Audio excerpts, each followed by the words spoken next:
Things that surprised me in Pondicherry.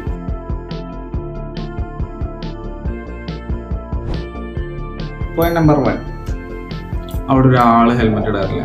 ഞാൻ വണ്ടി rent എടുക്കാൻ പോയിട്ടുണ്ടായിരുന്നു. അപ്പോൾ ഞാൻ ചോദിച്ചു ചേട്ടാ ഒരു ഹെൽമെറ്റ് ചോദിച്ചപ്പോൾ helmet. Point number 2. The auto driver rule. ആൾ പറയുന്നത് മിനിമം ചാർജ് 100 ആണ്. അതെങ്ങനെ 100 വരാന്ന് ചോദിച്ചപ്പോൾ ആൾ പറഞ്ഞു ഇതാണ് ഇവിടുത്തെ റൂള്, മിനിമം ചാർജ് 100 ആണ്. എത്തിയതായിരിക്കും. Point number 3. പോണ്ടിച്ചേരി എന്ന് പറയുമ്പോൾ നമുക്കിങ്ങനെ കളർഫുൾ വോൾസും നല്ല സ്ട്രീറ്റ്സും ഒക്കെ ഉണ്ടെങ്കിലും അവിടുത്തെ ഡ്രെയിനേജും പരിപാടികളും മാറിയിട്ട് നിൽക്കാൻ പറ്റില്ല. Point number 4. ഫുഡ് സ്ട്രീറ്റ് ഞാൻ പ്രതീക്ഷിച്ചിരുന്നില്ല പോണ്ടിച്ചേരി, ബട്ട് അവിടെ ഒരു നല്ലൊരു ഫുഡ് സ്ട്രീറ്റ് ഉണ്ട് വൈറ്റ് ടൗണിൽ തന്നെ. Please comment down the unexpected experience that you have experienced in Pondicherry.